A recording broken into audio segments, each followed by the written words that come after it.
Hey, everybody, and welcome to another episode of the Pull Up Tray podcast, the podcast that I, Samson Folk, co host, and that is co hosted on the other side by Trey, who pulls up. I'll tell you something funny, Trey. I still keep yelling the pulls up, but that treadmill they bought, they're not using it. It lasted like a week and a half, dude. They lost the grind. They're not Oh, stomping around up there anymore. I feel like I've won something. look at you. You're pushing through. You're overcoming the odds. That's somebody said that, when I tweeted out as like my upstairs neighbors just got a treadmill, like this might be the worst Yeah. day of my life. And they're like, "Hey man, it's newly in January, don't you worry. That thing will become a drying rack like immediately." And I suspect it has. We were talking about that prior to the podcast starting though, was that I hadn't been able to climb in a while. Obviously, people who missed the latest episode, Mhm. by the way, like, comment, subscribe. Wow. Is Make this a sure to do record? that. It might This is be. It might be. oh. So make sure to do that. Also, we always have timestamps for you. Click around to whatever you like. We're talking about the Raptors, of course, but also we're diving into Dylan Harper in this podcast, an early scout on him. But anyway, you and I were talking about losing it, the feeling of loss. Yeah. I hadn't played basketball in 4 months, and then I went and played in the media game. It was fun. Gavin Barry, I think, was the MVP. He played on my team. Our team won Mhm. the media mini tournament.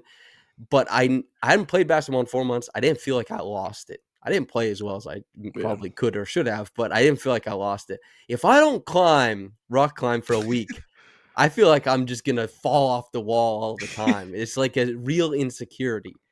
Do you have insecurities anywhere in your fitness regimen? Yeah.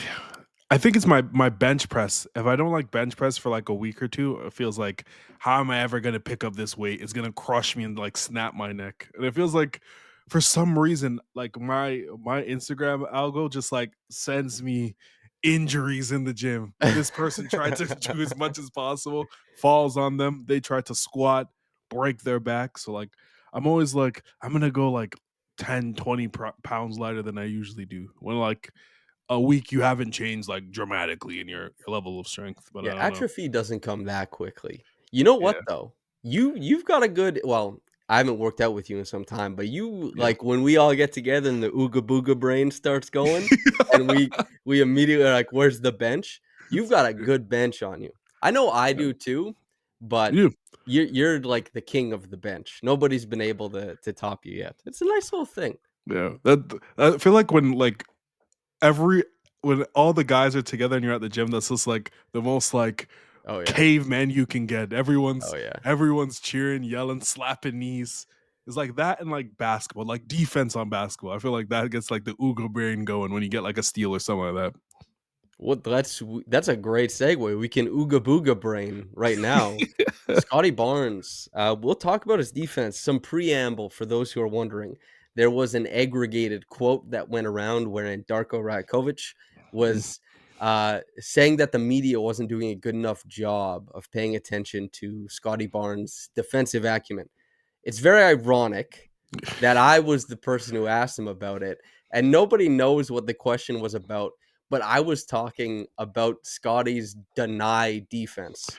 So Mm. he got asked a hyper specific defensive question by a member of the media who has not only, written about it, but there are Yeah. like film rooms up on this, channel breaking down Scottie's defense, why it's so good. But the thing you got to do, man, is you just got to put it aside. When people say the media, just assume you're not included. My feelings would be hurt all the time if every Yeah. time somebody said like, "Oh yeah, the Toronto media is no good." Dude, Mm. the Toronto media is Mm. one of the most hated things Mm. I see in my day to day. People do not like it. So what we're here to talk about is we're going to honor Darko's wish even more so than the Pull Up Tray podcast has, wherein we've talked a lot about Scotty's defense. Mhm. You lead us off, Trey. Ever the Scotty optimist, although there are two of them here. You definitely Yeah. are like you have the flag on there. What have you thought of the defense? It's lived his defense has lived up to the reputation that he had in high school. Like his ranking in high school was led by like his defense and his playmaking. And that's kind of what this season has overall shifted to. Those things have been the stuff that pops off generally the most. I think heading into the season, I think both of us, a big fan of Scottie being the backline defender, sweeper on defense, creating chaos, letting him roam, having havoc, like creating havoc in those ways. But this season, he showed me that he can guard wings, he can chase over screens, he can go under screens, take bumps from other bigger wings, and is causing true denial from with his lateral quickness, which I didn't think we saw a lot in his first few seasons in the league.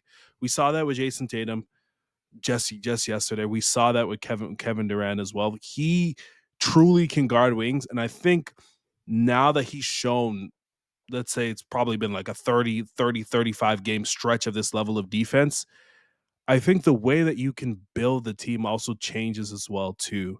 I think generally if you were pairing another guy, you'd want that other wing piece and to be another wing, so Scottie can roam on the back line. He's shown that he has the versatility to do both of those things, and you can stick him on a primary wing for an entire game and get good results out of that. And I think the good part of him also guarding wings is when he's creating his chaos, or as a defensive playmaker that steals, that's him being able to get into the floor much quicker, and that opens up the Raptors offense also. So I think out of everything this season, I'm really impressed with him being able to show that he does that. And if you're looking at him as a small forward on defense, it makes guys more malleable. He's kind of turned into a more of a chess piece on defense, a guy that can anchor a defense, which leads to playoff success. So we're probably going to be saying all season, when Bi plays, when we see him might be next year. It just makes things a lot more tenable. And if the Raptors defense were better, he should be considered for an all defensive selection. Yeah, 100% to that point. That Yeah. was when I was in the middle of talking about like where does healthy criticism begin and end for Mm. Scotty? What does it look like? I mentioned on that live I did a couple weeks ago Yeah. that I thought that Scotty has had, probably a better defensive season than someone like Giannis Antetokounmpo, who Mm. is every year in like defensive Yeah. player of the year talks. It's just he has a better defensive nucleus. Hmm. He's been a better defender to this point, prior to this year. And of course, you can quibble. It's not like a slam dunk to say he's been a better defender than Giannis, but he is definitely, for the people who are paying attention and for the people who want to talk about defense for one of the 10 worst defenses in the league, or maybe they're 18th or 19th right now, on a team that isn't very good. If you go looking for it, you will find a ton of film of Yeah. Scottie Barnes playing, as you mentioned, tremendous ball deny defense. You can also see that he has done a much better job of using his length as a buffer so that he can Yeah. slide into space and cut off passing lanes. He's much more comfortable leaving guys to try and hit jumpers over the top than he is trying to just crowd them and get them locked between the knees. You mentioned like what he came up as a high school prospect was in that hunter killer defensive system Yeah. with Montverde, where those guys were going nuts. They were jumping guys constantly. There was a lot of Hmm. doubles. It was a very aggressive scheme. Florida State, he was also a very aggressive defender. It's just like sliding scales of what he's being asked to do, what he's showing he's capable of. And even on the podcast where I think like the podcast where PD Webb and I were talking about Scotty before he'd ever played No. a game as a Raptor, and he was saying, he should be a high level defender, of course, but more so in that he can cover space. He's not going to jump up and mirror guys. And Yeah. Scotty's found, I think, that really good happy medium where he doesn't mirror guys, but he plays them where he wants to.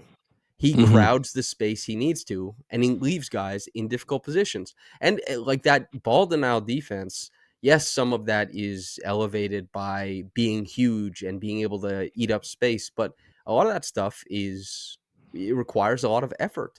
And the fact that Scotty is going and kind of like throwing his body at the defensive end repeatedly every single night, you and I have talked about it in a season where there is, of course, a healthy amount of criticism for Scotty's offensive process or performance because the numbers haven't shown much to like dig into there. There's still improvement. We'll see it in Mhm. the future. But if you really want to focus on what's been working for Scottie, it has been the defensive end.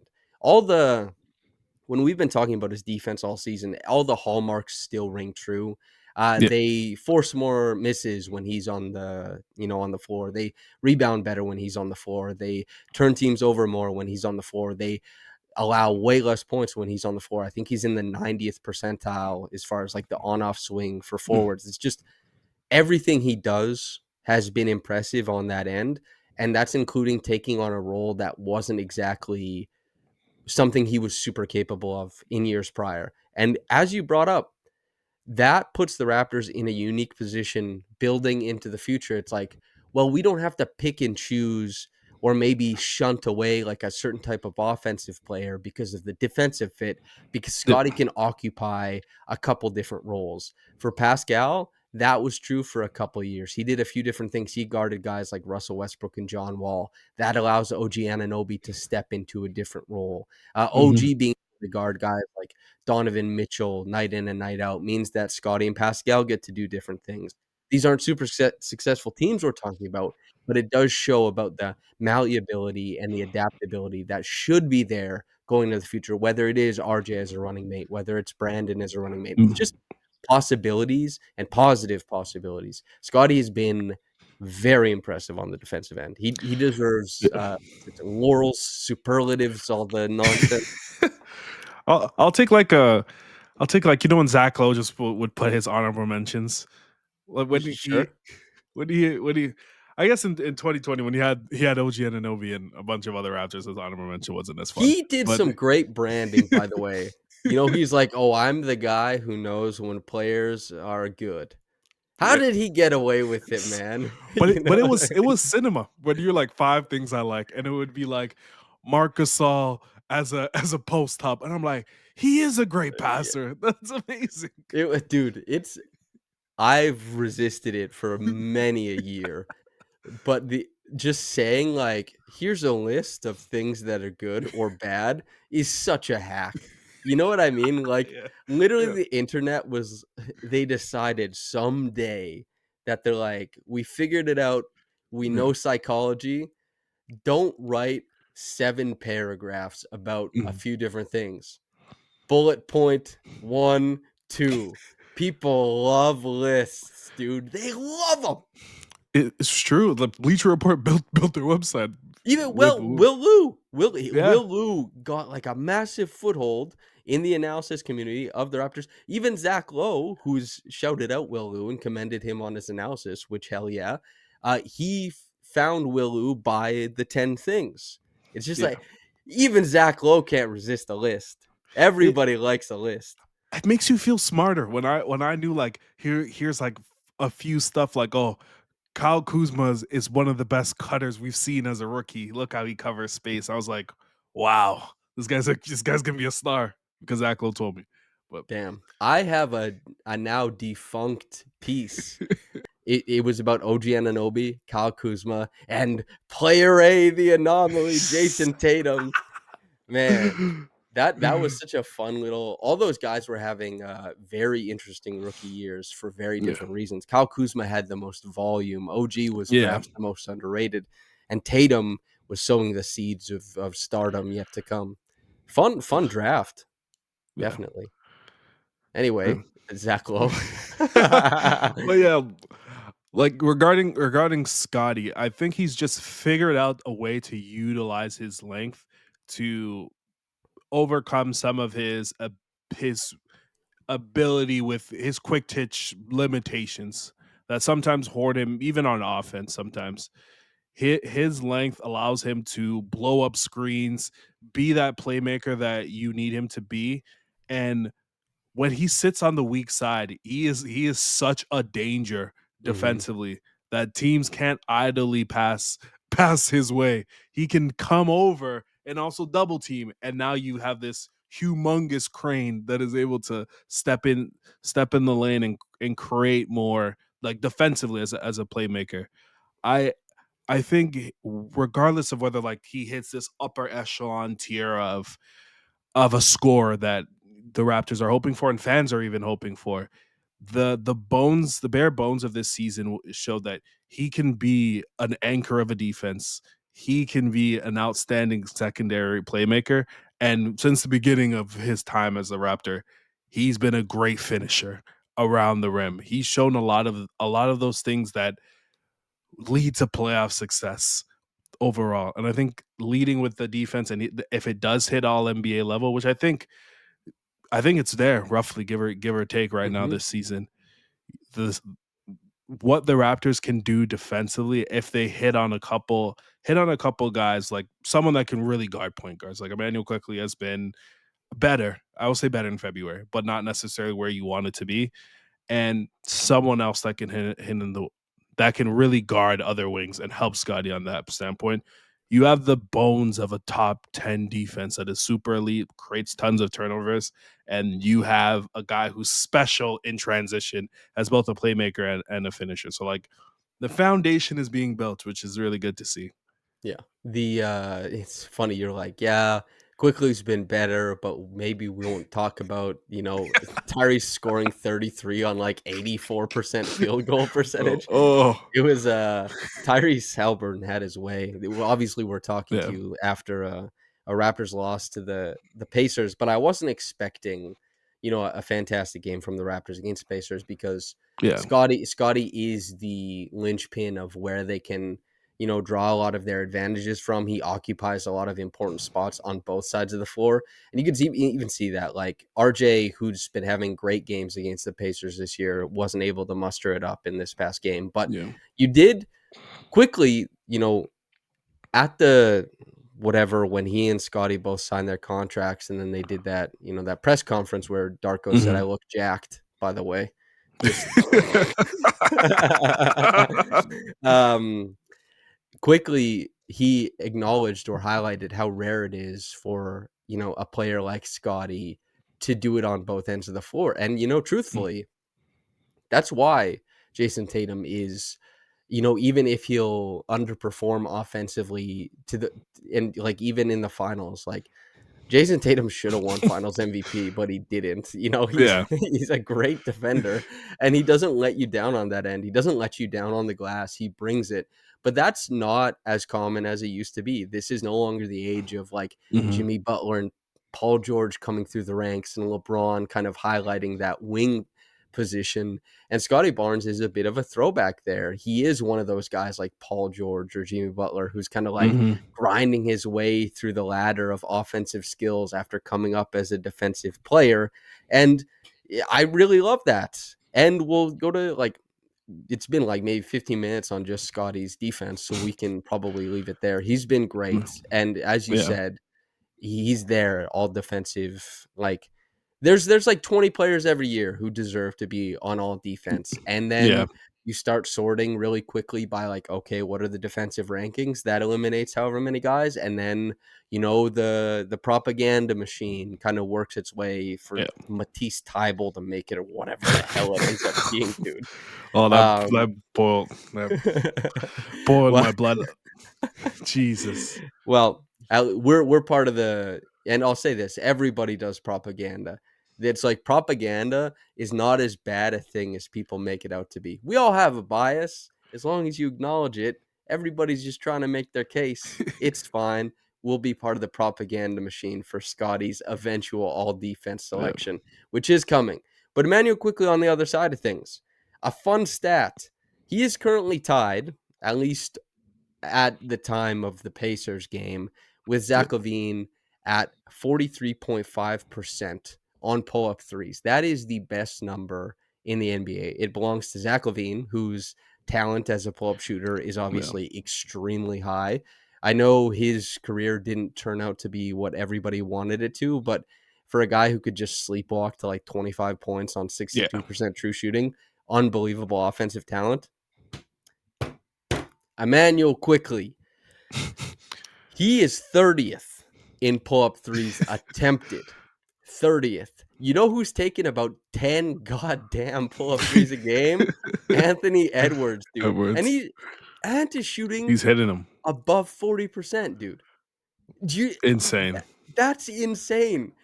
Some people really have it all. They really can just like pick up a skill and do it. And when he was like, whatever, trash can ball, ping pong, he can do He it. wasn't lying. He wasn't lying. He He can wasn't really do it lying. all. However, Ant doesn't sit. I mean, Ant by rights is probably just because of the volume. He or Shea is the Yeah. best pull up shooter in the league this year. But statistically, Emmanuel Quickley is there. Since he's rejoined the lineup and gotten his first big string of games together, I'm curious where you sit on the Raptors. If not their lead guard of the future, at least he's in there somewhere. He's important. Like it's obviously been better, but the aggression that they need isn't necessarily there. He should be taking significantly more threes because the Raptors need it. The last two games have struggled to hit threes just because the shooting talent isn't there on the team. And when he's aggressive and is hitting threes, the defense has to play higher. And when the defense plays higher, that means Scottie has an easier time inside. RJ, when he's coming off of a flex screen, he's able to curl and score much easier. Mogbo, Jakob, he's currently so important to how the shell of a defense reacts to the Raptors because of his shooting. And we've touched on it. Like his shooting release needs to get better. A lot of the time it turns into a sidestep because he isn't able to get a certain shot off, and that's obviously hurt his 3-point volume overall. But I think another thing that is missed a lot is he needs more opportunity running off of screens and gunning for threes himself. I think the thought process of him being the lead guard and operating maneuvering pick and rolls, I've seen enough reps. I don't think it's necessarily there. And the good thing is they traded for Brandon Ingram, who is a tremendous pick and roll player, as you can watch my good old friend Samson Folks video. Um, it'll allow him to play in areas that are similar to what he did as a Nick and where he's more comfortable. Like as you've seen his playmaking numbers have gone down, he's gotten more comfortable as a scorer. And I think mitigating some of his limitations as this on ball threat will allow more opportunities for his floater, which as a Raptor hasn't been as good, but it's like over the course of his time as an NBA player, been one of the best in the league, and as the off ball threat that he is, I think he serves a better purpose once the Raptors align themselves on who's going to be managing the ball around him, and as that develops, I think we're going to get more value out of him, and hopefully the defense lives up to the reputation that it was as a Raptor. It's the quickly stuff is really interesting because it is hard to manage a game and to Mhm. mix what needs to happen with your offense with what needs to happen with your teammates offense, and quickly very much has not been able to thread Makes that thread. needle. I do wonder if in a couple years, and who knows, like this is that piece I just wrote about Jacoby, is that Jacoby there's an opportunity because the Raptors, as like they have a bunch of guys in their backcourt who, if you look from the outside, you say like, well, all these guys they've said are important, but there's no way Yeah. all these guys can be a big part of the team going into the future. You have Yeah. Emmanuel Quickley, RJ Barrett, Grady Dick, Ochai Abaji, Jacoby Walter, just five guys right there.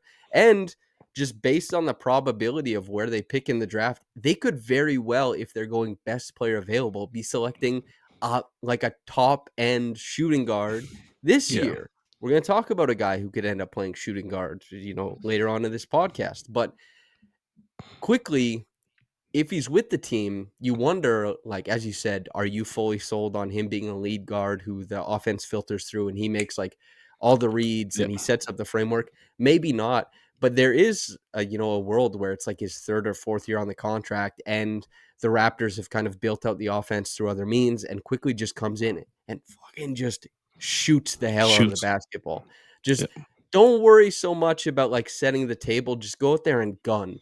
Take your league leading best percentage, 43.5% 3-point pull up, and just let it rain constantly, dude. Like, I don't know if that's exactly what's going to happen. And I'm sure that the Raptors, because Darko does like guard led offenses, they will definitely be patient in trying to let him get more reps, at least through the end of this year, right? Yeah, of course. they're gonna try and win starting 2025-26 objectively. There's no way you can there's no other way looking at it, but he'll get the rest of this year. And he's had some nice passes on the interior in the past couple games, but like since his return, he's averaging what, like 17, 5, 5.6 on like 58% true shooting. The best number there is not the 17, it's not the 5, it's not the 5.6. None of those numbers knock you out. It's the fact that he's been the most efficient scorer of the Raptors three, of like Yeah. RJ, Scottie, and IQ. They need efficiency coming from somewhere. They need efficiency from beyond the 3-point line. This guy, come hell or high water, needs to not be 30th in pull up 3-point attempts per game. It can't be 3.3 a game. It needs to zoom all the way up. Like, it's not going to be 10. You don't Yeah. have the cachet that Anthony Edwards has, but get somewhere close to Malik Beasley. Get me at 5 or 6. Let it rain. Like this past game against Indiana, right? It's again, Nemhard is a guy who will get into you and push you downhill, but Quickley only having 4 3-point attempts in this game, 1 of 4, not gonna cut it, dude. Needs to Nope. be better. How does RJ have 1 for 6 and you have 1 for 4? Like, please, Yeah. we need more volume. As you mentioned, though, like I've talked about it, you've talked about it. There are mitigating factors about his jump shot mechanics that do make it difficult for him to just ratchet it up, which means that he has to do more work in the shot prep to get to Yeah. his spots rather than just depending on being reactive and shooting over the top of guys off of a step back. I'm very glad he's capable of making that shot, and not just capable at it, but elite. But getting some more stuff in the flow would be very healthy for this offense. Quickley, it's been fine, more or less. Like Yeah. you could slice it either way, that you're maybe a little bit low on this past stretch, or maybe you're a little bit high on this past stretch. It's kind of like what angle you're looking at it. There's good stuff you can see. There's been a couple really Yeah. nice aggressive games. The 5 for 11 from downtown game was good, but like more. I'm a Yeah. little greedy when it comes to Quickly, I think, but that's where I'm at on him, I suppose. Yeah. We're on the same page. Like he needs to shoot the ball more. Like the team needs him to shoot the Hmm. ball more, and that's where his efficiency has come from. When he shoots the ball more, the floater will come more because teams are going to overreact to his shooting, and at some point, him and Grady's shooting will come together, and you're gonna get a hellfire of guys that can run off of screens, off of Bi, off of Scotty, and raises the ceiling of the Raptors offensively if you have guys that can do that, and two guys that can put the ball on the floor, potentially pass. Like Grady today finally showed us some of that passing today Yep. with a few laydowns, and when he laid it down to Mogbo, I literally put my hands in the air and said, I've been telling our listeners for I guess 5 months that he can do this, and that was one of his best games of finally doing it. But I think with Quickly, you've the BI trade has created an equation now that it doesn't necessarily have to work out in the way that the Raptors originally viewed it, and it's kind of given them a safe landing. If he edges out as an off ball scorer that can shoot the ball tons, and he's Malik Monk a Jace, that would be an amazing outcome for the Raptors. High Yeah. high playing, but I think This it's doable. that's kind of the crux of why I liked the trade. I suspect it's why you liked the trade, is Yeah, because there is a way to rebuild, of course. And the Thunder showed how to do it. And a couple other teams, the process, 76ers yeah, is like, there is a way to objectively get a lot of talent in the door, but it is kind of linear, right? yeah. And if that talent doesn't cascade and hit, then it can look really ugly for a very long time. And as the 76ers, perhaps this burning star might fizzle out, the Mhm, sum of the process, as high as the highs were with an MVP, and that they every year you could talk yourself into them being contenders. It's like, damn, there it can look a lot of different ways, but there is kind of like this idea of what rebuilding is supposed to be. I don't think it's that accessible. It can work, Yeah, and of course, for some teams it will, especially for those who have the patience. But I like that the Raptors have a couple different avenues for things to work out. yeah, I like that malleability. Now, some people think like, well, the malleability is in having all the cap space so you can take on contracts and then you swing on those guys. But I do like being able to swing on Brandon Ingram. I do like the fact that it will make the offense look different and will ask guys who are like Quickley will be 26 when the next season starts. He'll have a lot of games under his belt. If he isn't like a lead guard by then, chances are probably not. This probably isn't yeah. like a Jalen Brunson situation. However, putting him in a position where it's like, hey, we know what you're good at. Go nuts, dude. Same thing with RJ Barrett. We'll see how it all shakes out. I'm curious, like, do you, we talked about it before the Yeah, season. S, it came up. We said, who's the best shooter on the Raptors? You and I, very mhm, much in the affirmative, said Quickley, and S said Grady. And they said in 2 years. yeah. And you and I were like, Grady just hasn't shot enough, and Quickly's a great shooter. Where do you sit on this now? Do you still think like is Grady making headway? No, it's still Emmanuel Quickly. Like Yeah. when he decides to shoot, even today when he decides to get aggressive and shoots the ball, he scores in bunches, and his shooting talent is of the highest in the league. So I with him, a lot of it is can you fix your mechanics? Can you Do you think that's change like do you so he's late in your almost career? 26. Yeah, it's very late in your career, but what can the Noah board can't do, you know? I don't like oh, this board, dude. Oh, Lord in heaven, this this goddamn board. Oh man. I think he can prep better, and I think like Yeah, he can use his handle to put himself in different spots. But yeah. I like if Drew Hanlon walks in that door, I'm like, get out of here, dude. Don't go near Emmanuel Yeah. quickly. Cause it's I know everybody wants the high release and the high pickup. And like it's been nice to see. We'll talk about Jonathan Mogbo in a bit. Players who come late to it can kind of just adapt those things. But when a Yeah. guy is already shooting it good, I don't like to mess around too much, you know? No, no, it's totally fair. Like it's just like with him, you want more because of that shooting talent. Like it's so clearly there that he could be a guy that is like a top 10 shooter in the NBA. When Like we the play numbers with Josh says. Codenera, we tell Whew. him like hoist them up. Don't ever Shoot 'em. look down a shot, dude. We You didn't take ju- over the Tarkanian runs without you, brother. You know what I mean? Josh a perfect example. Josh is such a good shooter that you feel bad taking a long jumper. Like, what? Look at me, this big freaking doof, when this guy can hit five threes in a row. I tell you, That's what quickly is. that Tarkanian gym, there was at least one big doof in that gym, but it wasn't you. Oh man. Jonathan Mobo scored 16 points in this past game. Yeah. I asked you for topics prior. You're like, well, let's talk about Mobo. And then he gave you 16 points and six Mhm. rebounds. Where are you on the Mobo of it all? Kind of a little check in on Scotty's buddy. Yeah.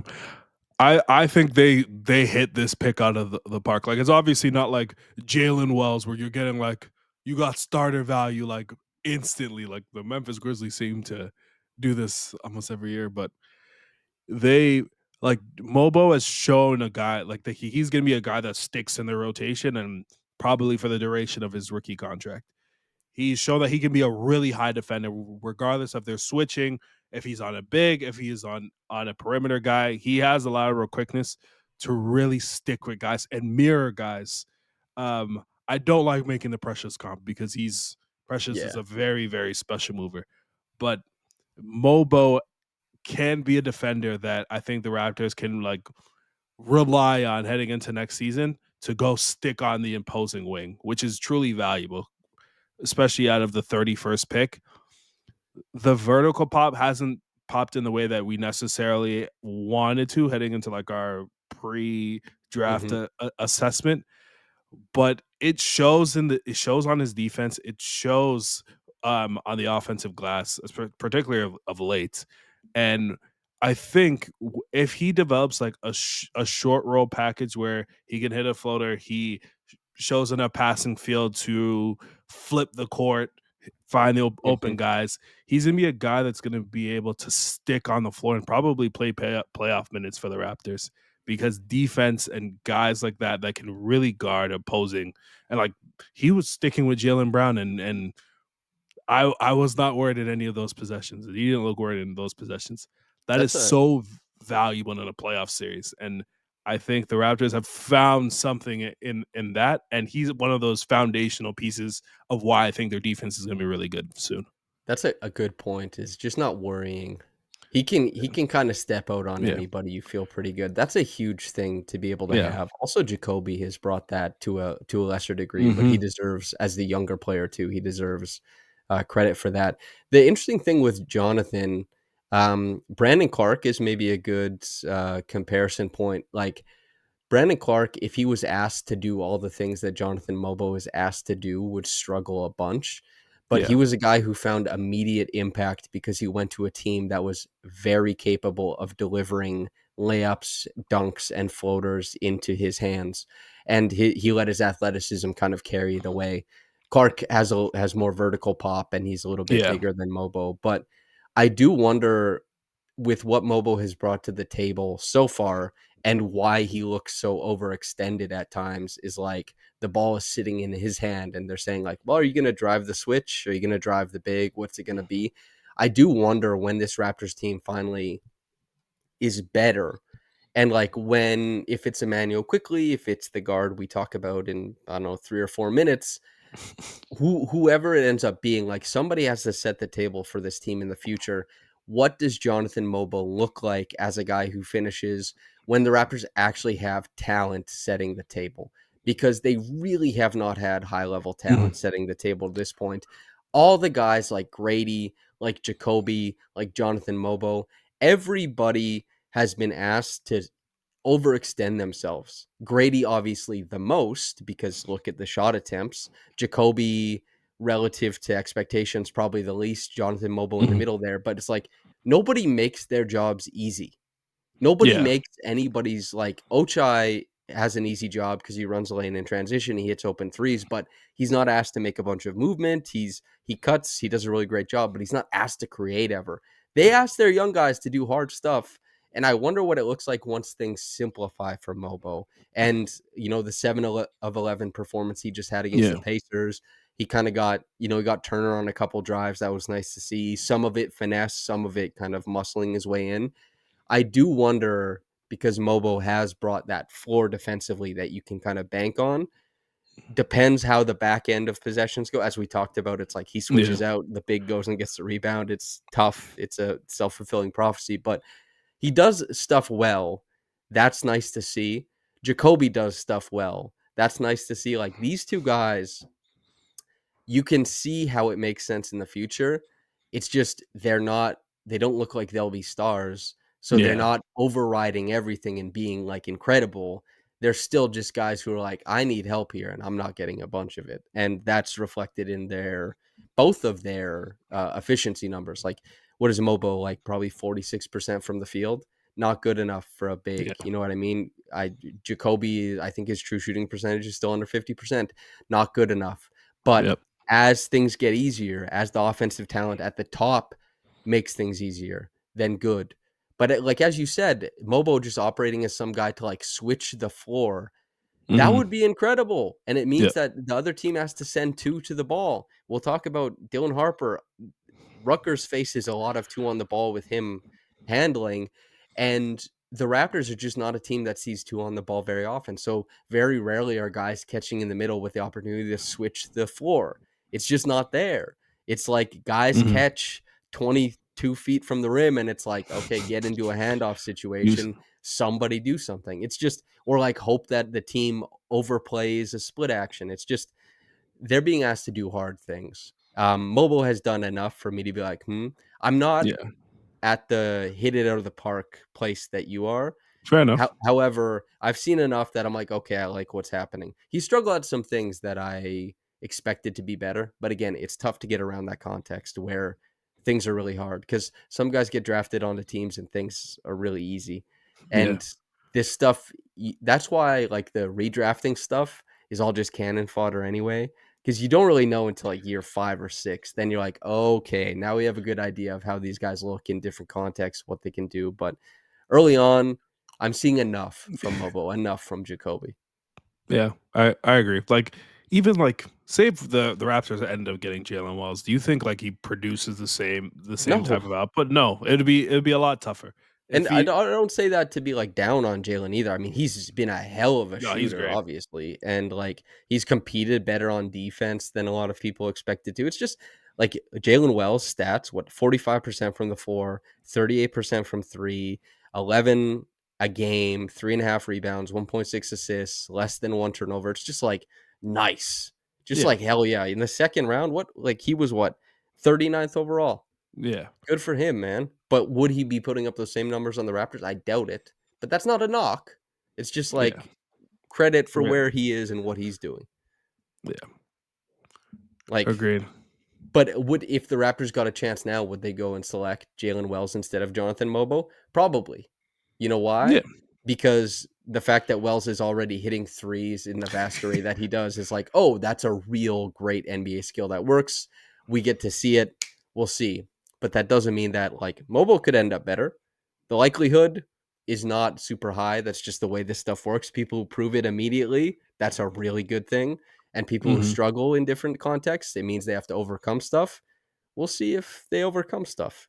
Jalen Wells, yeah, but Jalen Wells is kind of just a guy. He doesn't disprove or prove anything, you know. yeah. It's just a nice thing to have. Like plays defense well enough, feeds into two literal skyscrapers on defense, which is absolutely awesome.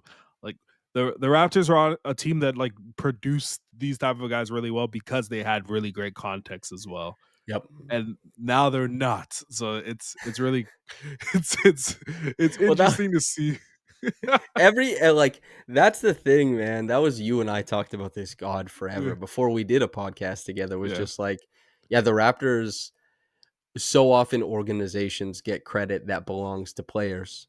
yeah. And why were all these players so good? It's like and they're just like, wow, the Raptors big brain selected them. It's like one, yes, good job selecting them, but two, Yeah. their development is their own, and three, the context is given by players.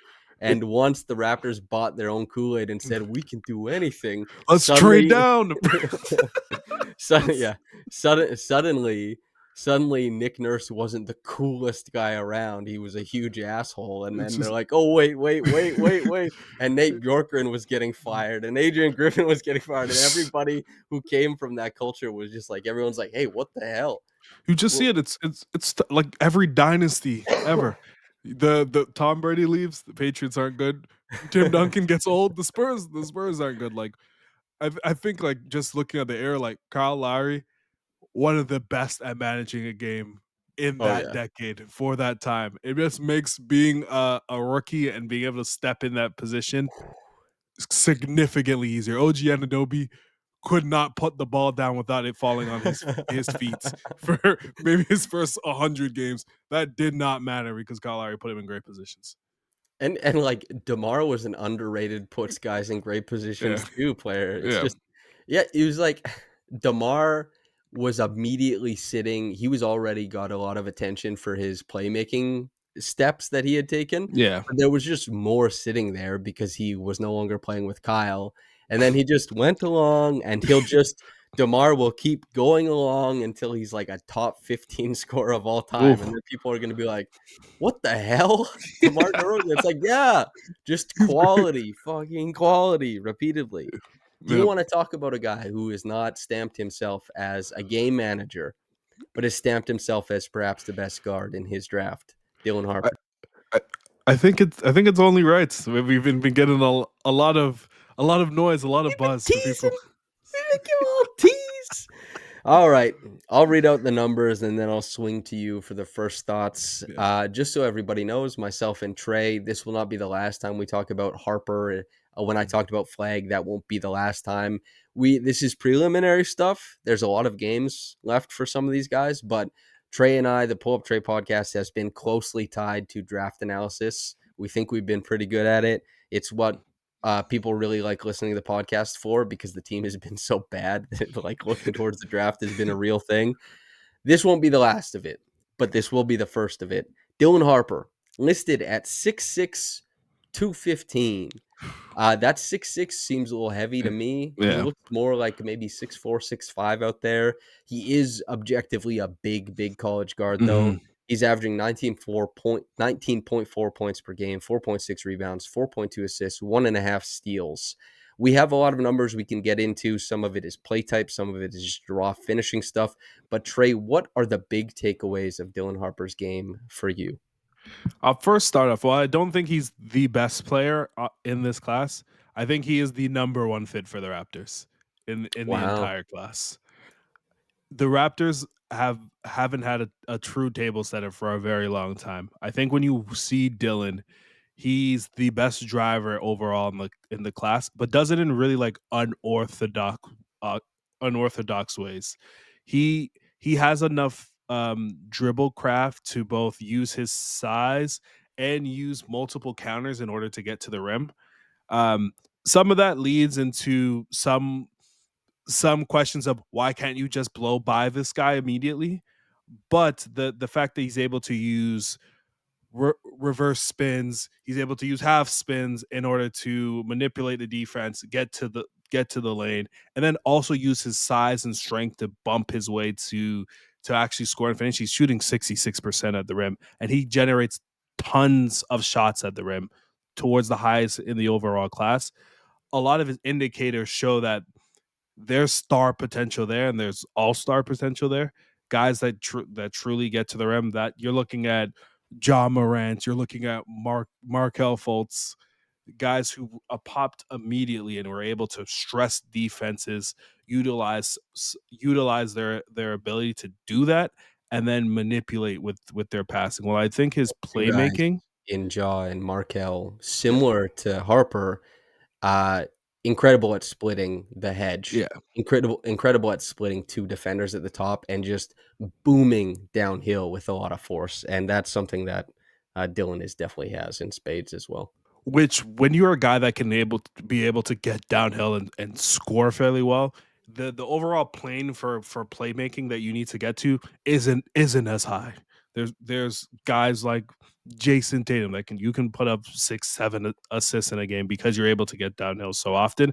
It just gets you much harder rotations, and you're able to find other guys on the court much easier than somebody else who isn't able to blow by guys. I think what's really interesting about him also is that he goes to the right so often. Teams know that he's going to the right fairly often, but his craft being able to spin back left, reverse spin, also put his head down, then go back left also. He has Mhm. tremendous amount of counters that I think will work really well in the league, and also he's shown that he can work well in tight spaces in the playoffs against really good defenders. You just aren't getting the amount of space that you usually need.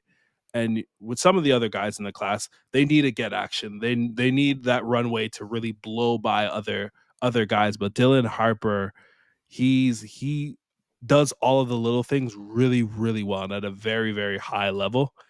And I think overall, if the Raptors were able to get him, it it I think in terms of roles, they would be basically set. You have a guy that can set the table. You have a guy like Brandon Ingram that can work off if Dylan does get to that plane, work off secondary stuff, come off screens, hit mid-range shots, be another playmaker in pick and roll, and a guy in Scottie that can be your play finisher, another post hub, work off handoffs with Harper as well.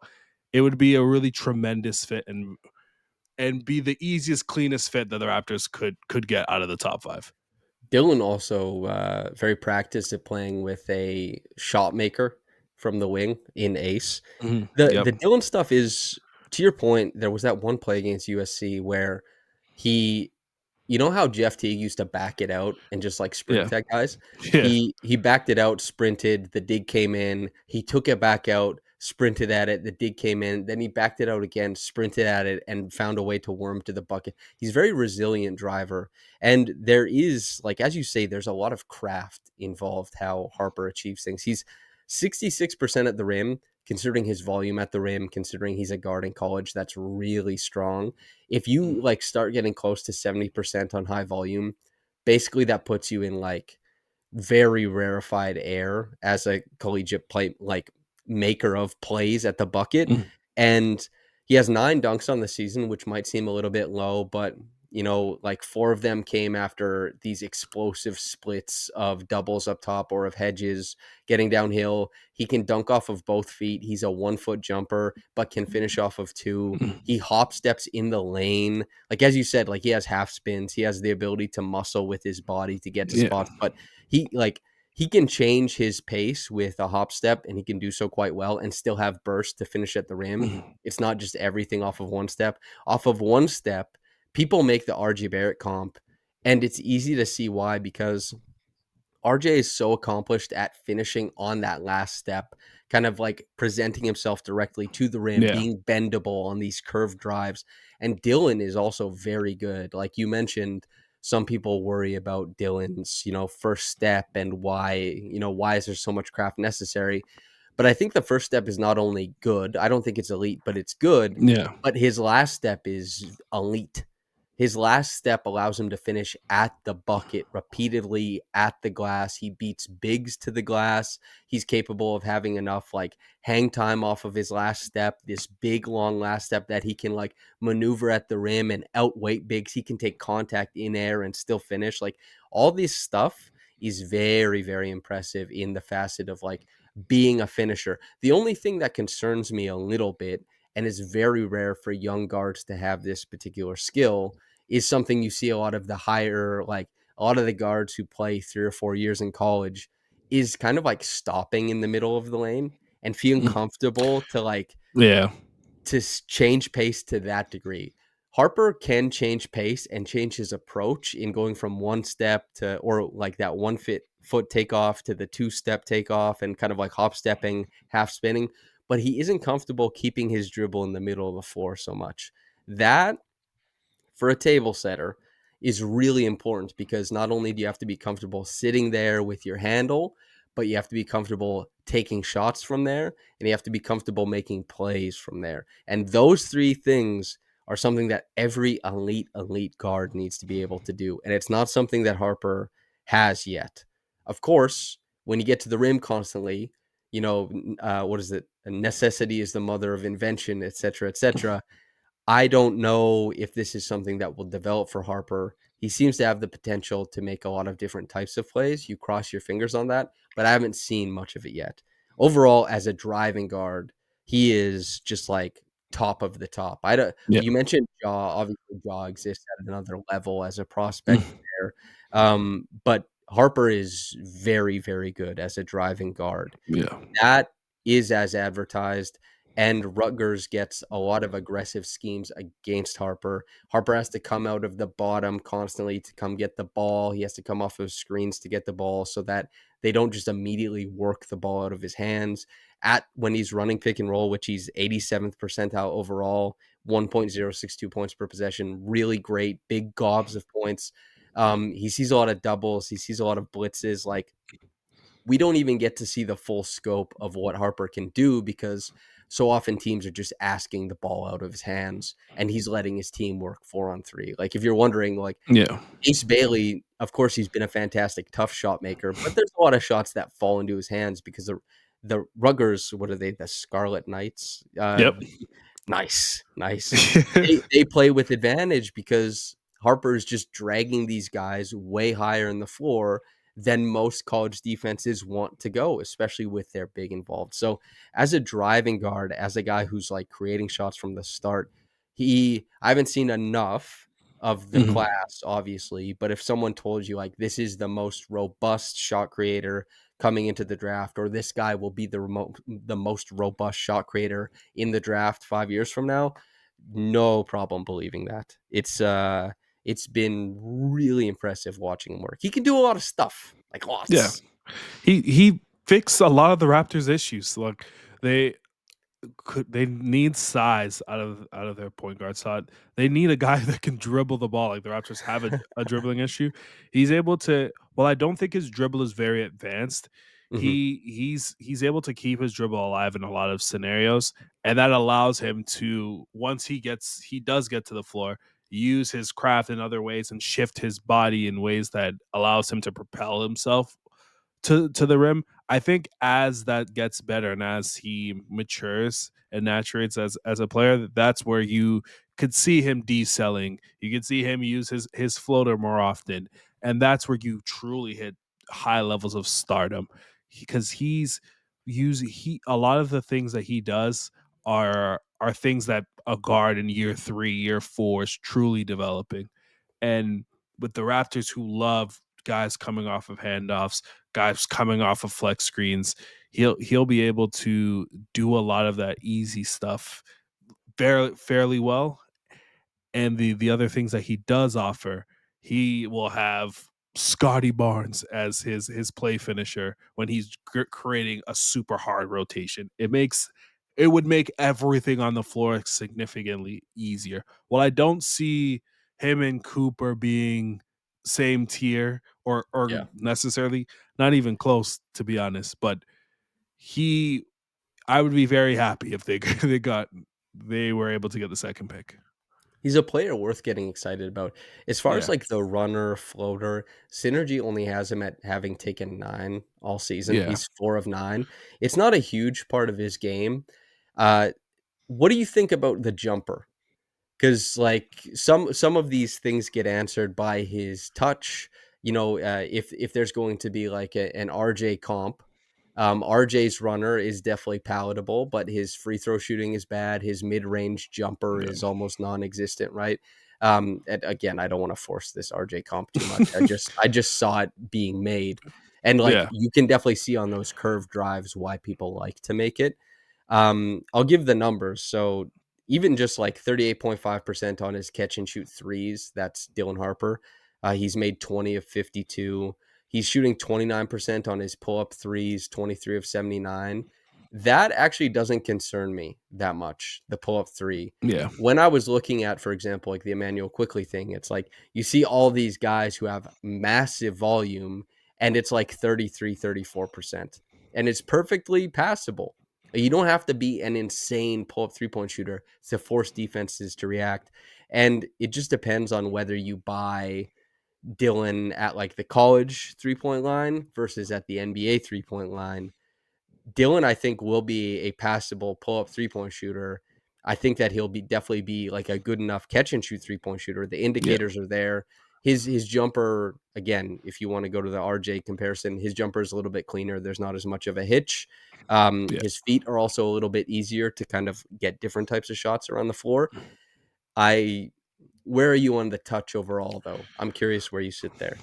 I'm bullish on there. You see his touch at the rim. Like the layups that he hits is usually through contact, him having to use high glass because he isn't necessarily the most bursty guy. He's using that last second step and propelling himself all the way there. And then having to use like a creative finish to score on that functionality. He as a free throw shooter, he's shown quality touch as well. Like he totally 76% roughly. yeah, which is totally fine. RJ doesn't have that necessarily the same indicators. It's been a struggle for him on the line as an overall Raptor, and I think a lot of the movement shots that he is creating, a lot of that is usually two guys running at him trying to get away from from the defense and denying him the ball.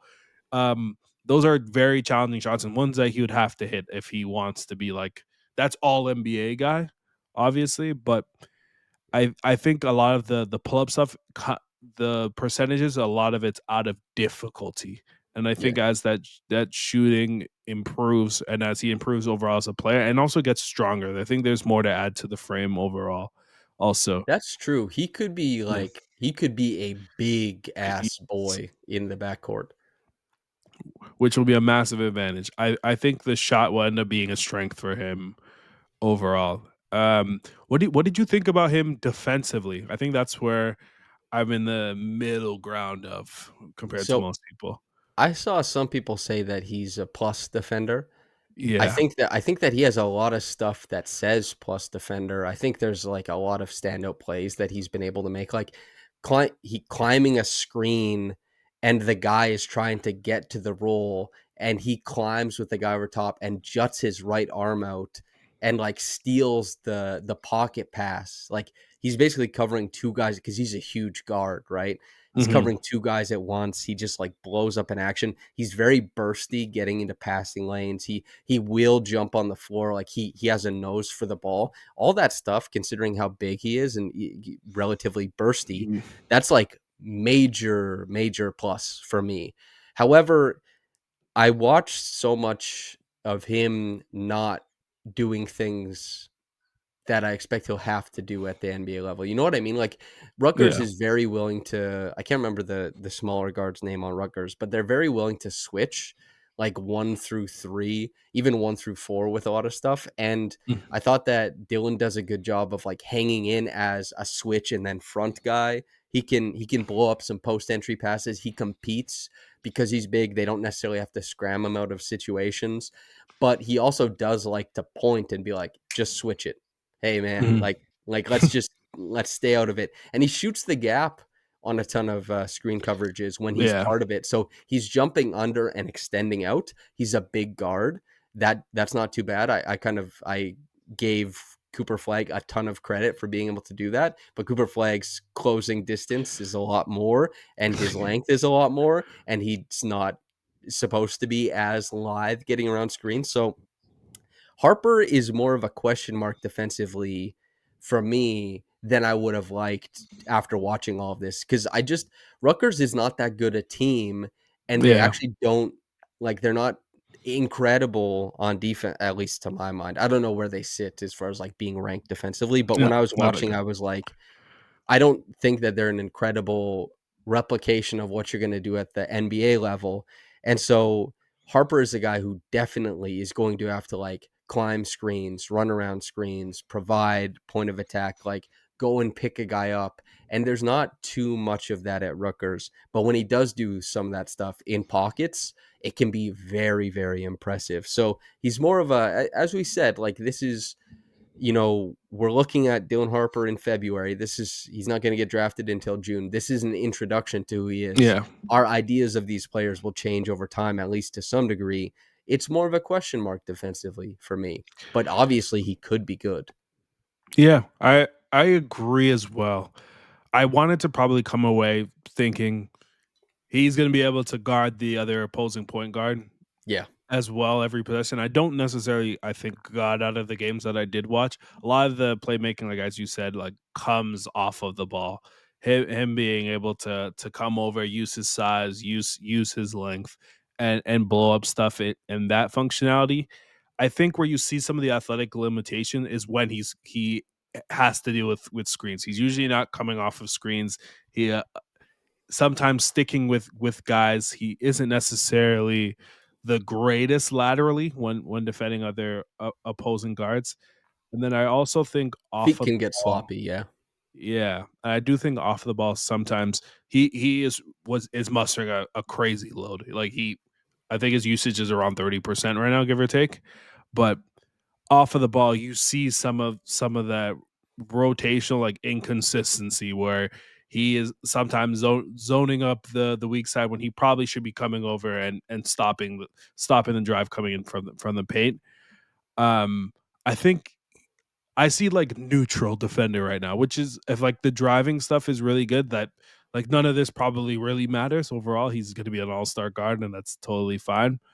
But for him to hit like the highest planes, I think the defense and like his shooting overall is gonna like decide what if he's a really good guard or is he a max player overall. But Neutral I think that neutral defense is different at the point guard position as that well. is It's true. just Yeah, harder, yeah, and we talked about how much context matters for different rookies coming in, but context matters a lot for, point guard defense because the best point guards just shred defenses. It's like impossible to keep up. You need a lot of yeah, help from different points on the floor, and some teams offer not that much help and some teams offer a lot of help, and that can really make certain types of guys look better. It can really help certain players. So Harper, like, I'll make the super unfair comparison to Cooper.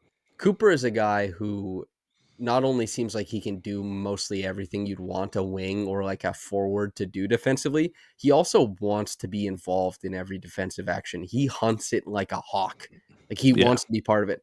Harper is pretty comfortable being outside of the action if he can get away from it. And Mhm. of course, that's a little bit like, what's his mentals, bro? You know, what's the mentality? But like, I don't want to dig too deep into that. But that's just a small thing that might be something that like maybe I'm just haven't seen enough yet. I've not seen all of Dylan. I've seen 6 games. Six Yeah. games is enough to start That's a talking lot. about a player. 6 games is enough to start talking about, well, and that's in addition to watching just like raw film, like pick and roll possessions, finishing Mhm. possessions, all that kind of stuff. But like, it's not enough to decide on a player. It's enough to start talking about a player. I wouldn't be surprised if he ends up a decent defender. I wouldn't be surprised if he ends up just kind of like a ho-hum defender either. Yeah. He's got time, not that much time with, probably Rutgers not making it, but he's got time to put some tape out there that's a little bit more friendly on the defensive end. Yeah. Totally fair. I think when you look at, let's say, the last few elite point guards, there's what, John Morant, there's Markel Fultz, Cade Cunningham, and I guess he would be the fourth. Where would you have him in out of that group? Man, Markel was maybe like the best Yeah. I've ever seen. Jesus, he was incredible. Ugh, his career is so sad to me. Markel is number one. Yeah. Um, I guess probably I'd be lying if I thought that, like, looking back, it's easy to see and say like Jaw over Cade, but it's probably Cade over Jaw Cade, yeah. coming out of college. But those are like neck and neck. Markel is maybe a cut above. I thought Markel was just incredible, and Harper probably four. But again, like Yeah. Fultz is his career is like a freak of nature bad thing. John Morant is already made all NBA teams. Cade will make all NBA teams. Like, being the fourth of that grouping is Yeah. certainly not a bad thing. And there's also just like, that's just the prospects. Shea Mhm. was drafted 11th overall before Exactly. becoming, he'll be a perennial MVP candidate. So much of this stuff is like how you apply yourself, and that's the stuff that you and I, we get to talk to scouts every once in a while. They will talk to us, but do we get the breadth of like knowledge on these young men? Not really. This is Mhm. like the soft science of how teams try and scout, is like, well, who did there are some people who looked at Jonathan Mobo's like the analytics and said this guy pops. Some people did that with Pascal Siakam coming on New Yeah. Mexico. Did you know that Pascal was going to be like an insane workhorse and add a million things to his game? Nope. Yeah. Did you know Fred VanVleet was going to be like, the work isn't done? Like, they wanted to draft me 57th. I told them to go to hell. The work's not done. Like, you don't know if these guys are maniacs who are gonna improve exponentially once they reach the league. You just hope. And whether Harper is a Raptor in the future or not, I hope that I hope that every player like kicks ass, of course. 100%. And he could. Like, clearly there could be, maybe all NBA potential here, at least all star. So yeah, fun player to dream about and think about. And I know people are like, well, it's not going to be Cooper. The stats are not likely. The stats are not likely for Cooper Flag. The stats start getting a lot more likely once the groupings start to get 2 players, 3 players. So Harper is in the mix for these Raptors. Yeah. I think so. I think he could be good enough that Ron Harper Jr. has a guaranteed spot on the Raptors. Oh, that's funny. I that would surprise me. Also, I called him Dylan Harper Jr. I think at the very Oh, you beginning. did, yeah. Yeah, I just to, I guess, the having covered his brother at least a little bit. Yeah. Yeah, Ron was the least compelling of the two ways of that year, unfortunately. But man, Yeah, I think one of my worst takes on this pod, I was like, Ron Harper's gonna average 20 in summer league, and he's gonna show us really something. And then we've watched some of the worst basketball we've ever seen in our lives. you know what we could some little soft science. Ron, really beloved guy. Like, Mm, the Raptors organization thought Ron was just like the best dude.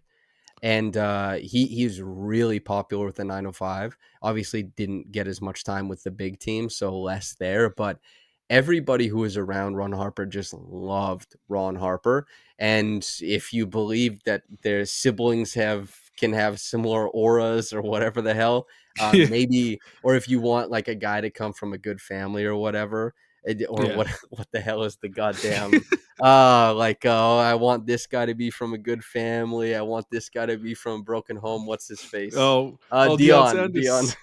Yeah, I don't know if anybody's getting into the nature versus nurture of it all, but to whoever cares about that stuff, Ron was really, really well loved in Toronto with the 905. So if you want to have those great hopefuls for Dylan, it's never bad to think highly of a Yeah, person, you know?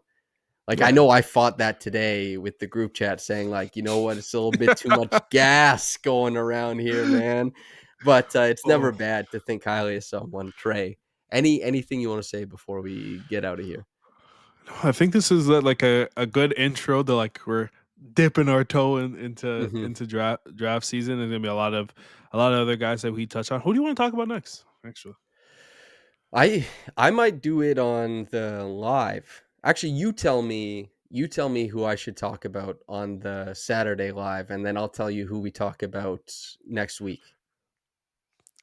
pick Ace Bailey because I know who I want to talk about. Is it Trey Johnson? No, sir. Yes, eventually, but Okay. the pride of the Caribbean. That's who we're gonna talk about. Let's go. Okay. For podcast listeners, probably some Ace Bailey conversations coming up on Saturday. And then the Pride of the Caribbean coming next Oh, Thursday.